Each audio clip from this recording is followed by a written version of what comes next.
Transform a single page in your Word document into a striking black background with crisp white text, all without altering your main document's appearance. First, navigate to the end of the text on the page you want to change. Go to the Layout tab in the Word ribbon.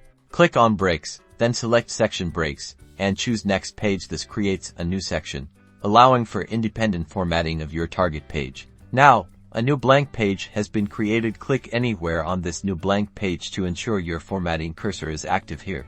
Head over to the Design tab, find and click on Page Borders. In the dialog box that appears, select the Shading tab.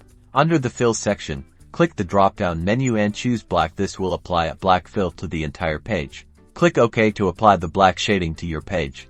You'll see your page has turned black. Now, we need to make the text white. Go back to the Home tab. Locate the Font Color tool.